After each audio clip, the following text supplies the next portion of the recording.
안녕하세요. 저는 회계사 일을 하고 있는 40대 남성입니다. 제 소개를 어찌 해야 하는지 모르겠지만, 이전까지 저는 별다른 놀라운 일 하나 없는 평범한 사람이었습니다. 굳이 다른 점을 뽑아보라면, 남들보다 조금 늦었다는 것인데, 그건 제가 늦게 태어난 늦둥이라는 것과 결혼이 남들보다 늦었다는 것이었죠. 그것만 뺀다면 참 이상하리 많지 평범한 삶을 살았던 저였습니다. 그런 제가 듣고도 믿을 수 없는 일을 겪고 충격에 쓰러지기까지 했다니 어찌 보면 제가 너무 걱정 없이 살아 그랬던 건 아닐까 싶기도 합니다. 졸도까지 할 만한 일을 겪고 보니 저도 그제서야 인생이라는 것이 그리 고요하기만 할 수 있는 것은 아니라는 생각이 듭니다. 하지만 덕분에 깨달은 것이 많은 만큼 당시에 복잡하고 힘들었던 제 심경을 여러분들께 전해보고자 이렇게 사연을 보내봅니다. 사남매 다복한 집안의 늦둥이 아들로 태어난 저는 제일 큰형님과는 무려 18살이 나는 나이 차이가 납니다. 아마 부모님도 그 나이에 저를 낳으실 거라 예상하지 못하셨겠지만 그래도 저는 덕분에 부모님은 물론이고 형님, 누님들의 사랑을 듬뿍 받으면서 자랄 수가 있었습니다. 다른 형제들과 한참 차이가 나다 보니 다른 남매들은 제게 부모님 같은 존재였습니다. 필요한 일이라면 위에 누님 형님들이 다 해주셨고 어려서는 집안일 한번 한 적 없이 별 어려움 없이 여러모로 부모 형제의 도움을 많이 받으며 자랄 수밖에 없었습니다. 어린 나이에는 멋모르고 그 사랑을 누리고만 자랐지만 나이 들어 철이 든 뒤에는 그 감사함이 얼마나 큰지 잘 알았습니다.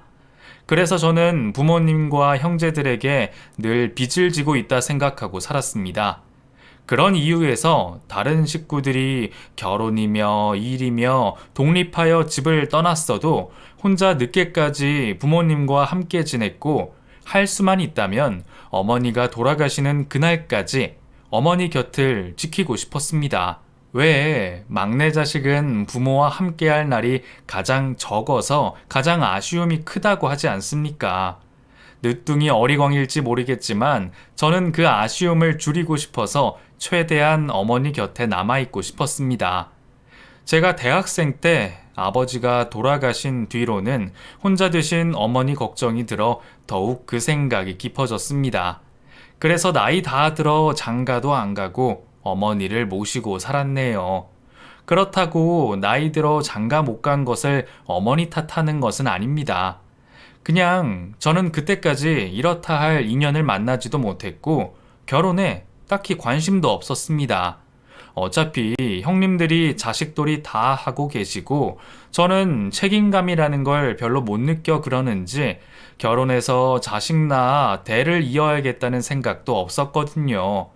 물론 부모님은 다른 이유에서라도 제가 결혼하여 자식 낳아 기르는 모습을 보고 싶으셨을지 모르겠지만 철없는 자식이 안타까운 부모의 속을 미처 다 알 리가 없었죠.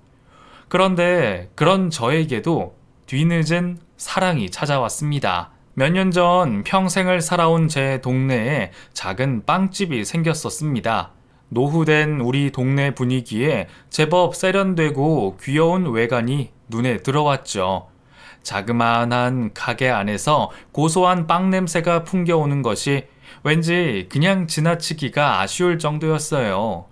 마침 단팥빵을 별미처럼 즐기시는 어머니 생각이 나서 동네 장사도 도와줄 겸 단팥빵이라도 하나 사볼까 하며 가게로 들어갔습니다. 주방 안쪽이 정신없이 바쁜지 손님이 들어온 줄도 모르기에 저는 주인이 나오기를 기다리며 빵들을 구경했습니다. 바스락 소리에 뒤늦게 제가 들어온 것을 눈치챈 사장님이 후다닥 나오시는데 밀가루라도 뒤집어 쓴 건지 하얀 얼굴에 아리따운 여자분이 당황하여 놀란 눈으로 저를 쳐다보고 있었죠. 사랑을 별로 믿지 않았던 저도 순간 느낄 수가 있었습니다. 제가 그녀에게 한눈에 반해버렸다는 것을요. 그렇게 혼자 빵집을 운영하는 은주 씨를 만나게 된 저는 그 뒤로 참새 방앗간 드나들듯 그 빵집을 매일같이 들리며 남몰래 사랑을 키워갔습니다. 세 번째 방문만이 저를 단골 손님 취급하며 아는 체를 해주는 그녀에게 저는 말이라도 한번 걸어보고 싶었지만 너무 고운 그녀에게 차마 제 욕심을 부릴 수가 없었습니다. 그래서 마음이 감당 못할 만큼 커지면서도 그저 흔한 인사 말고는 말 한마디 제대로 붙여본 적이 없었죠. 그때 제 나이가 벌써 30 중반이었는데도 짝사랑을 품은 채 마음은 마치 어리숙한 사춘기 고등학생 같았습니다. 수줍은 마음을 숨기며 그녀를 매일같이 찾아가던 어느 날, 저는 그녀가 혼자라는 사실을 알게 됐습니다. 아유, 젊은 아가씨가 고생이 많네. 혼자 가게 꾸리려면 쉬운 일이 아닌데 남편이 좀 안 도와줘? 남편은요, 무슨. 저 혼자예요. 작은 가게 꾸리는데 누구 손 빌리기도 민망하네요. 혼자라는 그 말에 저는 왜 갑자기 없던 용기가 났던 건지 모르겠습니다. 나 말고 다른 누가 그 소식을 듣고 선수칠까 무서웠는지도 모르죠. 결국 저는 몇 달을 바라만 보던 그녀에게 제 마음을 고백하고 말았습니다. 저도 어린 나이는 아니다 보니 냅다 좋아한다 말할 수도 없고 고백하는 일도 보통 쉬운 일이 아니더군요. 몇 날 며칠 무슨 말을 전해야 할지 한참을 고민하다가 저는 결국 용기 내어 말을 전했습니다. 어서 오세요. 어머, 오늘 약속이라도 있으셨어요? 엄청 멋있으시네요. 예? 아, 그게 아니고 저 사장님, 혹시 쉬는 날 뭐 하세요? 휴일에요? 그냥 집에 있죠? 왜요? 그날 뭐 필요하세요? 아니요. 그게 아니라. 왜요? 그냥 편하게 말씀해 보세요. 제가 단골 손님 부탁 하나 못 들어드리겠어요? 저 그럼 시간 있으시면 저랑 영화라도 보실래요? 제가 티켓이 생겨서요. 갑작스러운 단골 고객의 고백에 놀랐는지 그녀는 아주 당혹스러운 표정을 지어 보였습니다. 찰나의 순간 웃음이 살짝 보였던 것도 같지만 돌아오는 대답으로 보아 제 착각인가 싶었죠. 저 죄송해요. 제가 지금 누구를 만날 생각이 없어서요. 영화는 다른 좋은 분이랑 보러 가세요. 죄송합니다. 아니요. 부담 가지지 마세요. 제가 죄송하죠. 괜히 부담드려서 죄송합니다. 눈치 없는 저의 고백으로 분위기는 굉장히 어색해졌지만 혹시나 내가 괜히 미안해하여 전전긍긍하면 어쩔까 싶어 저는 그 뒤로도 빵집을 계속 드나들며 이전처럼 평범한 인사를 건넸습니다. 그녀의 반응을 보니 나한테 관심이 없는 것 같고 결국 마음을 접어야 하나 그러던 차에 제가 그녀와 조금 가까워질 일이 생기게 됐습니다. 가게 운영이 처음인지 이런저런 세금 문제로 어려움을 겪는 그녀에게 회계사인 제가 도움을 줄 수 있는 일이 생겼거든요. 그날은 일이 바빠져 평소보다 늦은 시간 귀가를 하게 됐는데 깜깜한 골목 안에 한 가게만 빛이 나는 겁니다. 저녁 시간이면 일찍이 닫던 빵집이 웬일로 그 시간까지 열려있나 싶어 저는 내일 아침 먹을 빵이나 살 수 있을까 싶어 가게로 들어갔죠. 저 불이 켜져 있어서요. 아직 영업하시나요? 오셨어요? 영업은 끝났는데 혹시 뭐 필요하신 거 있으세요? 내일 아침거리를 살까 했어요. 근데 영업도 끝났는데 이 시간까지 뭐 하세요? 시간이 많이 늦은 것 같은데 안 들어가 보세요. 그게 제가 세금 신고를 해야 하는데 좀 어려워서요. 매출 전표를 좀 보고 있는데 봐도 잘 모르겠네요. 장사한 지 얼마 안 돼서 하는 것마다 다 공부해야 하네요. 그래도 다른 건 어떻게 하겠는데 세금은 참 어렵네요. 제가 좀 봐드려도 될까요? 세금 좀 아세요? 사실 제가 회계사 일을 하거든요. 뭐 어느 정도 도움이 될 수 있을 것 같은데 괜찮으시면 제가 좀 봐드릴게요. 그날 일을 계기로 저희는 그저 손님 사장 사이에서 조금은 더 가까운 사이로 발전할 수 있었습니다. 고백 이후 저를 어색해하며 더 조심스럽게 대하던 은주 씨가 이후로는 제게 농담이나 사사로운 얘기를 걸면서 저희는 종종 서로의 안부를 챙길 만큼 사이가 가까워졌습니다. 제가 좀 더 편해졌는지 제게 전에 없이 농담도 던지고 장난도 했고 저는 우리 사이가 그렇게 가까워진 것만으로도 참 많은 발전이라 생각했습니다. 은주 씨와 더 가까워진 만큼 저는 은주 씨가 더 좋아질 수밖에 없었습니다. 친절하고 착한 은주 씨를 알아가면 알아갈수록 참 좋은 사람이었거든요. 사람을 단편적으로 봐서 알지 못한다지만 행동하는 하나하나를 살펴본다면 은주 씨야말로 참 속 깊고 따뜻한 사람이었습니다. 한번 거절당했다고 마음이 알아서 접어지는 것도 아니고 그때까지도 저는 혼자 짝사랑 중이었는데 그렇게 자꾸 더 좋아지는 마음을 스스로 주체하기가 어려웠습니다. 그런 제 마음을 아는지 모르는지 은주 씨는 제게 참 잘해줬네요. 조금 가까워졌다고 그런지 그때는 왠지 은주 씨도 내게 조금 마음이 있다 느껴졌었죠.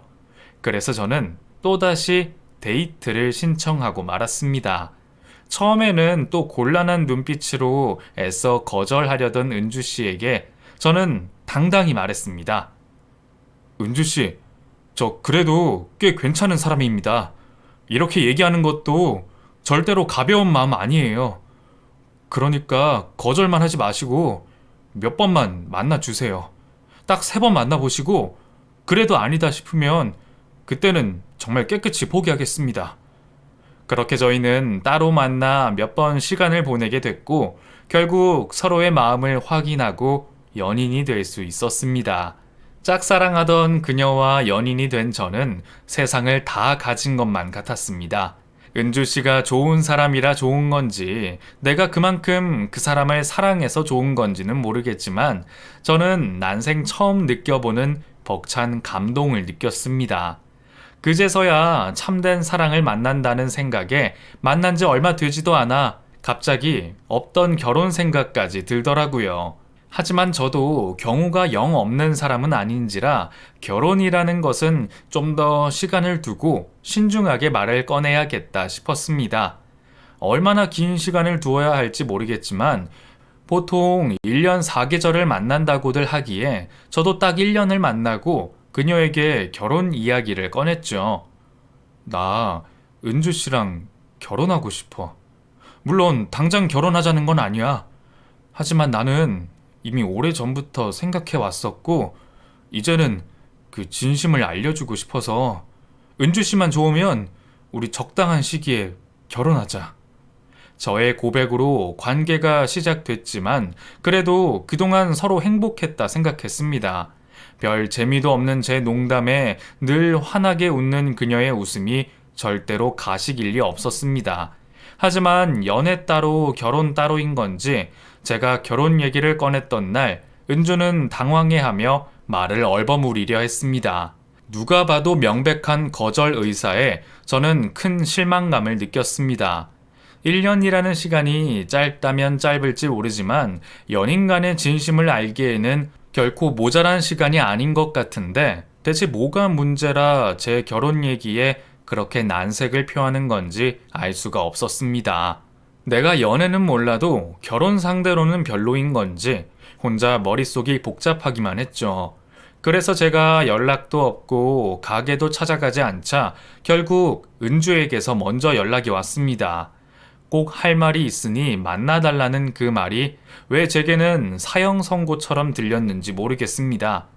기어이 헤어지자는 말을 하려나 보다 하는 생각에 저는 가기 싫은 걸음을 옮겨야 했습니다. 하지만 그녀의 입에서 나온 얘기는 헤어지자는 말이 아니었어요. 정욱 씨, 그동안 말하지 못해서 미안해. 우리가 만나면서 계속 얘기해야 한다는 걸 알았는데 만날수록 정욱 씨가 좋아지는 바람에 나도 용기가 없었어. 그래도 절대로 내가 처음부터 숨기려고 한 건 아니야.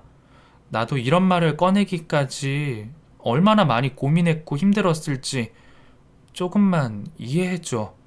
대체 무슨 말을 하려고 이렇게까지 비장한지 저는 그 입에서 나오는 말을 듣고서야 말 뜻을 이해할 수 있었습니다.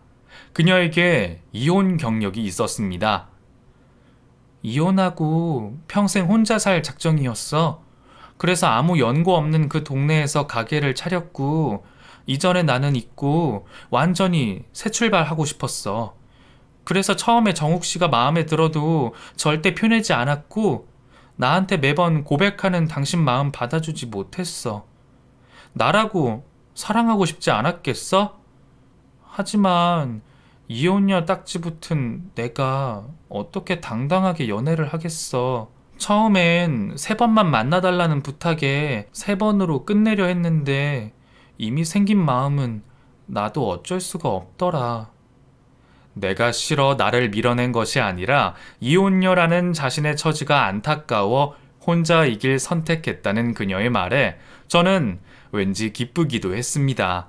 내가 한눈에 반한 그 사람도 나를 처음부터 마음에 두고 있었다는 게 그 사람이 이혼녀라는 문제보다 더 크게 느껴졌으니까요. 물론 놀라기는 했습니다. 별 고생해보지 않을 줄만 알았던 은주가 결혼하고 이혼까지 했다니 놀랄 만한 일이었죠. 하지만 이제는 그녀도 혼자이고 우리가 불륜도 아닌데 그게 뭐 어떤가 싶었습니다. 그래서 저는 놀란 마음을 애써 숨기려고 구태여 말을 보탰습니다. 이혼이 범죄도 아니고 그게 뭐 어때서. 그래도 사람들은 아직 이혼에 대한 인식이 나쁘니까. 정욱 씨는 결혼도 안 했고 집안에서도 걱정하실 것 아니야. 글쎄, 어머니가 나이가 많으셔서 인식이 어떨지 걱정하실지 모르겠지만 내가 설명드리면 이해해 주실 거야. 그래도 아이만 없으면 되는 거 아니야. 안 그래? 그렇지. 그래도 이렇게 용기 내서 말해줘서 정말 고마워. 은주가 용기 내준 만큼 앞으로는 내가 은주 지켜줄게. 그것 때문에 걱정돼서 결혼 못하겠다는 거면 이제 걱정하지 마. 우리 결혼하자, 은주야. 저는 미혼이고 자신은 이혼녀라 결혼까지 생각하기 어렵다는 은주를 설득시키며 저는 드디어 결혼 약속을 받아내고 말았습니다. 그동안 혼자 바라기만 했던 결혼이 코앞으로 다가왔다는 생각에 저는 잠들지 못할 만큼 흥분 상태였습니다. 물론 결혼은 저희 둘만의 일이 아니기에 아직 넘어야 할 산들이 많았지만 말입니다. 은주가 이혼하게 된 사연에 은주의 잘못은 하나도 없었지만 그래도 어머니에게 그 말을 꺼내기까지 얼마나 고민이 많았는지 모르겠습니다. 옛날 분이신 어머니가 이혼에 관하여 어떻게 생각하실지, 혹시나 제 결혼을 반대하시는 건 아닐지, 그렇게 되면 우리가 받게 될 상처를 어떻게 감당해야 할지 참 고민이 많았습니다. 그런데 다행인지 어머니는 저의 결심을 이해해 주셨습니다. 물론 이혼을 했다는 사실에 걱정이 많으셨지만 그동안 제가 봐왔던 은주의 성품과 됨됨이를 말씀드렸고 무엇보다 제가 그 사람이 아니면 안 되겠다는 진심을 전했기에 처음엔 걱정이 더 크셨던 어머니도 제 진심을 알아주셨는지 하루빨리 며느리 될 사람을 보자며 반가워하셨습니다. 아마 결혼 생각이 없어 보여 포기했던 늦둥이 아들의 결혼을 반기시는 마음에 큰 결심을 하셨는지도 모르겠습니다. 그렇게 직접 예비 며느리를 만난 어머니는 참 기뻐하셨습니다.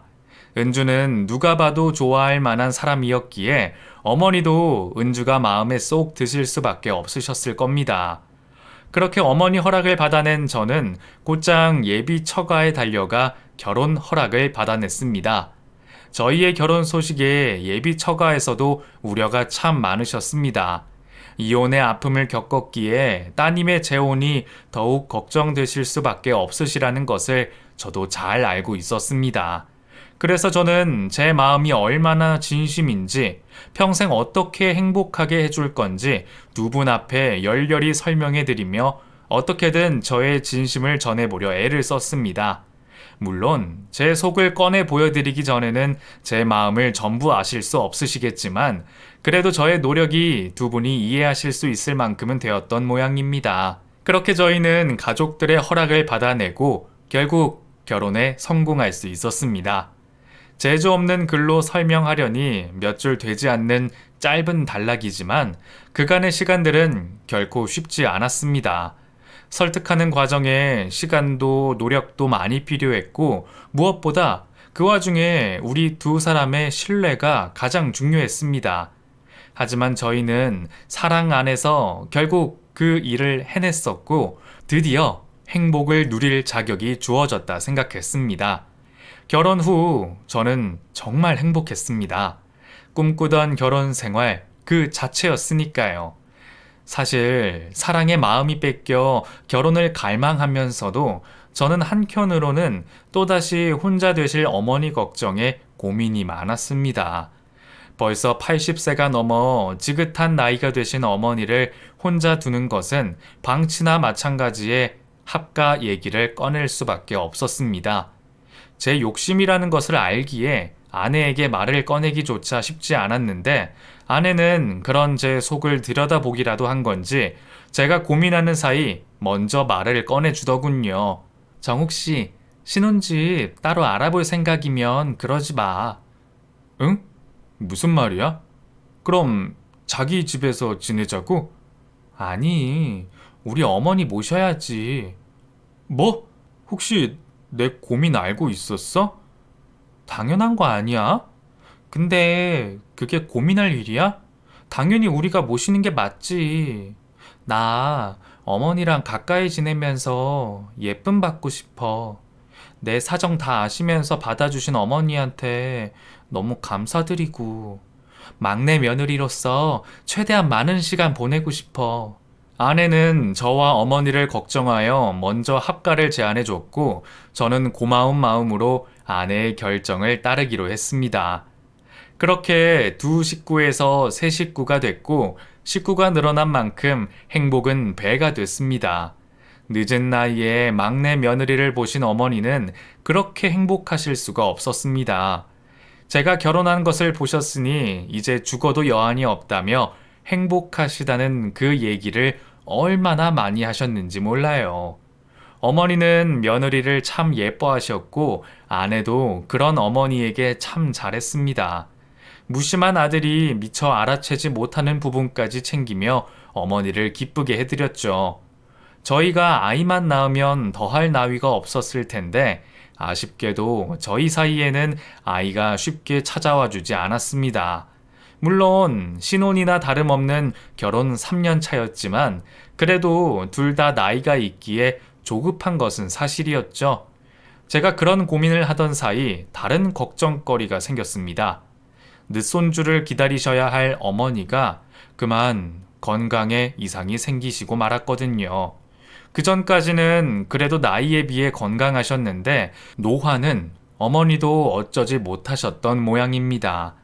나이 들어 여기저기 잔병에 합병증까지 오게 되며 어머니는 날이 갈수록 쇠약해지셨습니다.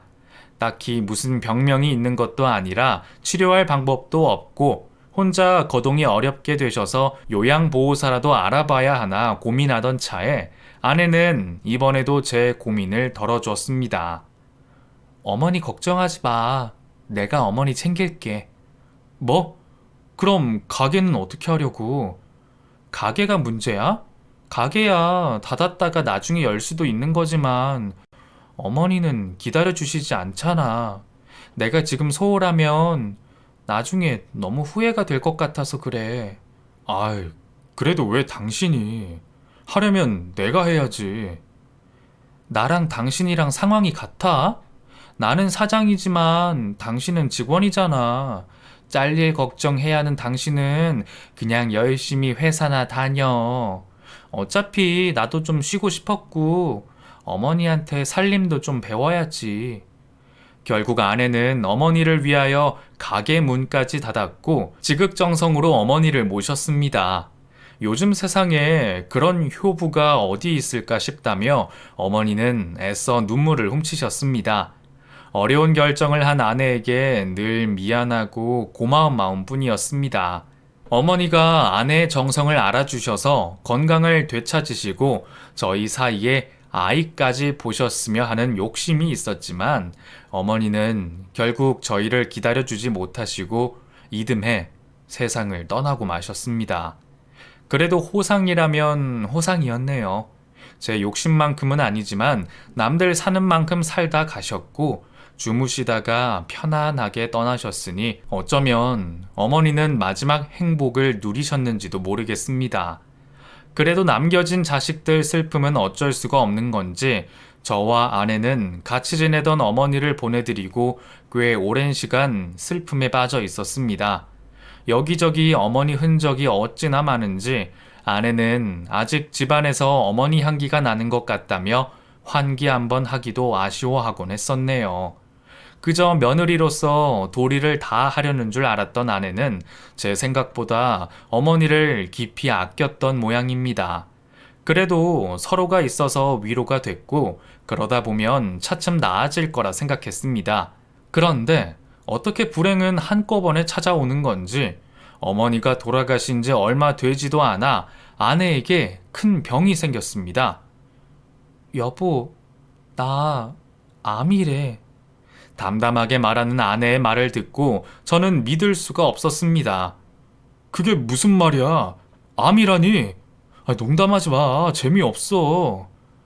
농담 아니야. 진짜 암이래. 자궁경부암인데 발견하기가 어려운 병이라 이미 손 쓸 수가 없대.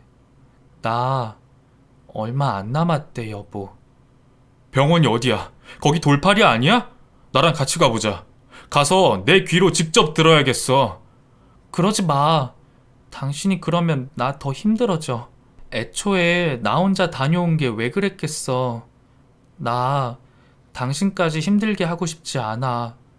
그냥 혼자 병원 다니다가 조용히 준비하고 싶어. 무슨 준비를 한다는 거야? 당신은 왜 그래? 그래도 같이 노력해야지. 내일 나랑 다른 병원 가보자. 응? 제발 그만해줘. 당신이 계속 그러면 나 얘기 꺼낸 게 너무 후회스럽고 나를 자책할 것 같아.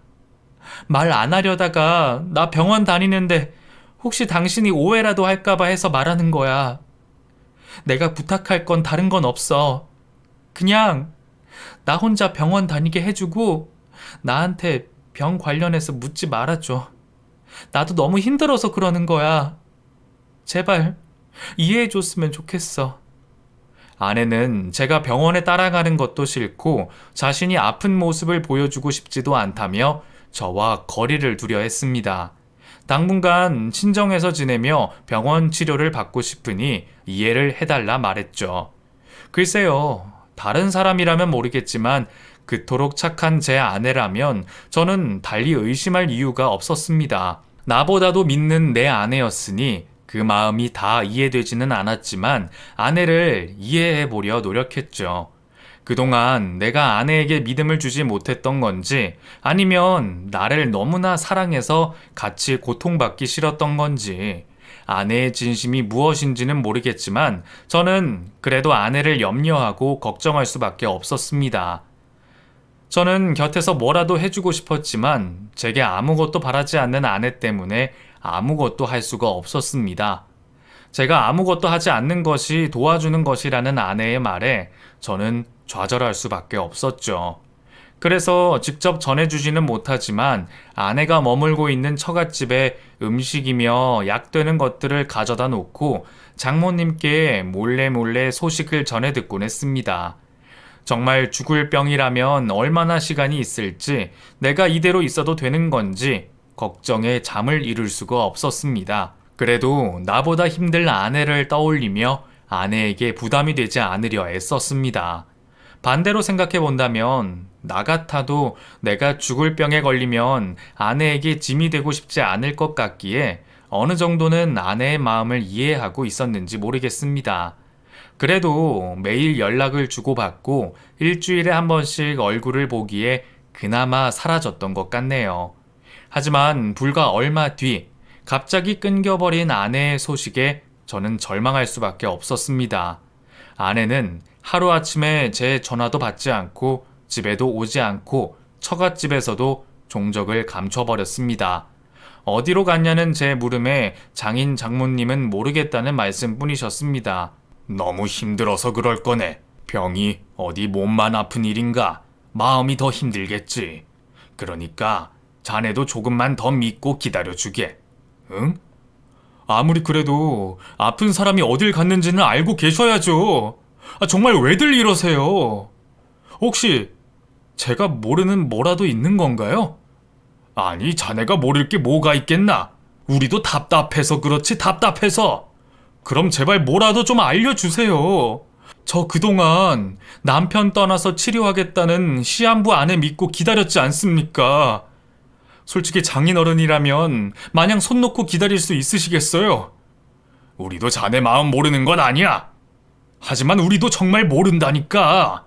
그때까지는 그래도 아내를 이해하고 믿고 있던 저였는데 하루아침에 소리도 없이 사라진 아내의 행방에 저는 더 이상 견뎌낼 인내가 다 사라진 듯 했습니다. 결국 저는 더 이상 답 없는 처가댁을 뒤로 하고 아내가 다닌다는 병원으로 찾아가기도 했습니다. 그마저도 알려주지 않으시겠다는 것을 제가 아내의 흔적들을 뒤져 병원을 찾아내고 말았습니다. 병원을 매일같이 들락거렸으니 카드 내역서만 확인해도 금방 찾을 수 있을 거라 생각했죠. 제 예상대로 아내의 카드 내역서를 뒤지니 병원 기록이 나오더군요. 이렇게 쉽게 찾을 수 있었으면 그냥 아내 말 무시하고 병원이라도 한번 가볼 걸 그랬나 하는 후회가 들었습니다. 그때는 아내를 위해서 내가 참고 기다리는 게 정답이라 생각했는데 아내가 없어진 그 상황에는 모든 것이 후회스럽고 전부 이해하기 어려운 상황들 뿐이었습니다. 그렇게 뒤늦게 아내가 다니던 병원으로 찾아간 저는 어느 날 아내의 메모에서 봤던 의사 이름을 떠올려 아내의 주치의를 찾아가게 됐습니다. 제가 기억한 이름이 맞았는지 흔적을 따라 찾아간 그 병원에서 그 의사의 이름을 쉽게 발견할 수 있었습니다. 선생님, 저 강은주 환자 남편입니다. 늦게 찾아뵈서 정말 염치 없지만 제가 사정 때문에 그동안 환자 상태를 몰라서요. 혹시 설명 좀 해주실 수 있나요? 강은주 씨 남편 되신다고요? 근데 강은주 환자라뇨? 예? 강은주라고 모르시나요? 여기 이 사람인데요. 처음에는 갸웃하던 의사가 제가 아내의 사진을 보여주자 그제서야 알아본 눈치였습니다. 그때까지도 단순한 착각일 거라 생각했던 저는 제게 설명하는 의사의 말에 큰 충격을 받고 말았습니다. 아, 예. 그 강은주님 알죠? 근데 그 환자가 아니라 보호자신데 그 남편분이 뭔가 잘못 알고 계신 것 같습니다. 예? 그게 무슨... 아니, 환자가 아니라 보호자라고요? 그럼 선생님께 치료받던 환자가 다른 사람이라는 말씀이십니까? 예, 그 아드님 때문에 오셨잖아요. 그 안 그래도 제가 아드님 치료 때문에 아버님도 모시고 오라 말씀드렸더니 그 이혼한 지 오래라 그럴 수가 없다 그러시던데 아드님이 아프신 건 모르셨습니까? 내 아내에게 아들이 있고 아내가 아니라 그 아들이 아팠다는 얘기를 듣게 된 저는 아내 걱정에 심신이 미약해진 상태에 큰 충격을 받았는지 그 자리에서 그대로 졸도하고 말았습니다. 정신이 희미해져 가는 동안에도 제 머릿속에는 아내 생각밖에 없었습니다.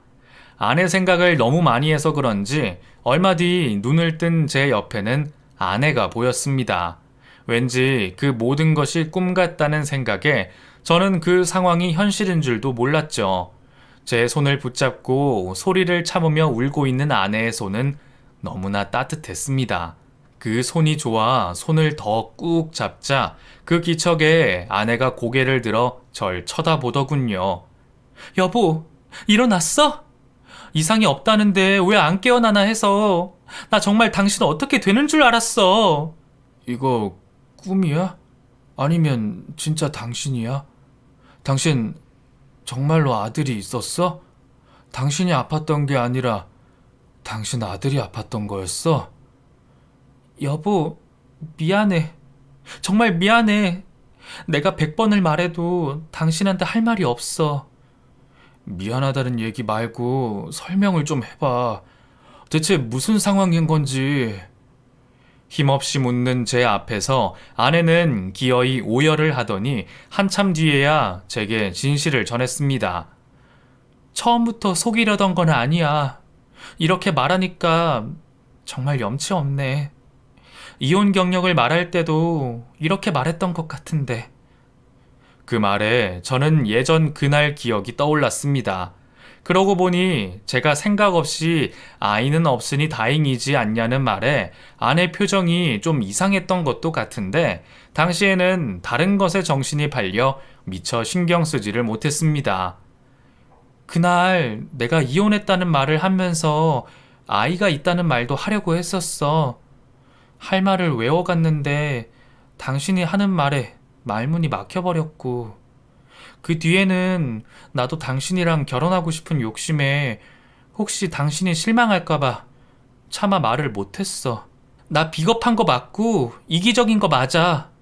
당신 만나면 끝없이 욕심이 날까봐 아예 시작조차 하고 싶지 않았던 건데 결국 이렇게 되고 말았네. 그래도 말을 했어야지. 당신한텐 내가 그 정도밖에 안 되는 사람이야? 사실대로 다 말하면 내가 당신 버릴까봐 그게 그렇게 겁이 났어. 나는 당신한테 대체 뭐였니? 어떻게 나한테 그렇게 믿음이 없어? 이혼하면서 전 남편한테 애를 뺏기고 나는 아이를 다시 되찾아오려고 열심히 살았어. 그 집 식구들 생각하면 불가능할 거란 걸 알면서도 그것만 희망으로 삼으면서 살았다고. 근데 당신을 만나고 당신을 점점 더 사랑하게 되면서 나도 모르게 욕심이 났고 나도 당신이랑 새 출발을 하고 싶어졌어. 당신이라면 나도 행복해질 수 있을 것 같았고 그러려면 우리를 위해서라도 내가 내 아들을 다 잊어야 한다고 생각했어. 애초에 다시는 못 볼 아이였으니까 다 잊으려고 했다고. 근데 아이가 아프다는 얘기를 듣고는 나도 차마 내 자식을 버릴 수가 없었어. 아이가 2살 무렵 남편의 외도로 이혼을 했던 아내는 그 뒤 시댁에 아이까지 뺏기며 이혼을 당해야 했고 남편과 남편의 새 여자가 아이를 지극정성으로 잘 키울 거라는 그 말만 믿고 살았답니다. 그래도 그놈이 지 자식은 끔찍이 예뻐했어서 심지어 그 여자랑 둘째도 안 만들고 아들을 키우겠다고 약속했었어. 애초에 혼인서약도 저버린 놈을 내가 뭘 믿고 믿었던 건지. 결국 자기도 둘째 만들고 이제는 아이가 아프니까 그 여자가 더 못 키우겠다고 했다나 봐. 몇 년 만에 연락 와서 나더러 아이를 다시 데려가라 그러는 거야. 당황스러웠지만 당장 아이를 데려와야 했어. 아이를 친정에 데려다 놓고 병원을 알아보고 다니면서 나 당신이랑 이혼해야겠다 생각했어. 차라리 처음부터 솔직했으면 그런 고민도 안 했겠지만 이제 와서 그 사실을 다 밝힐 수도 없고 아이가 몇 년이나 병원 생활을 할지도 모르는데 당신한테 남의 자식 책임지게 할 수가 없었어. 그냥 다 내 업보고 내 책임이다 싶어서 이혼하자 하려고 했어. 그냥 이혼하자 하면 당신 이해 못할 거 뻔하니까 죽을 병 걸렸다는 핑계로 서서히 멀어졌다가 죽기 전에 소원이라면서 이혼해달라고 하려고 했어. 근데 나도 너무 이기적인 게 내 입으로 당신한테 이혼하자 말을 못하겠는 거야. 그러는 사이에 아이는 더 아프고 나도 정말 죽고만 싶었어. 그래서 잠시라도 현실에서 벗어나고 싶어서 아이랑 여행을 갔는데 그 사이에 당신이 그 얘기를 알아버린 거야. 아내의 모든 말을 들은 저는 많이 혼란스러웠습니다. 아내의 입장에 서면 아내의 말이 이해가 되면서도 또 내 생각을 하자면 왜 나를 믿지 못하고 말을 하지 못했을까 이해가 안 되기도 하고 섭섭함과 실망, 미안함과 애잔함이 뒤섞여 머릿속이 복잡했습니다. 결국 당장 아내에게 뭐라 말을 할 수 없었던 저는 당분간 시간을 달라 말했습니다.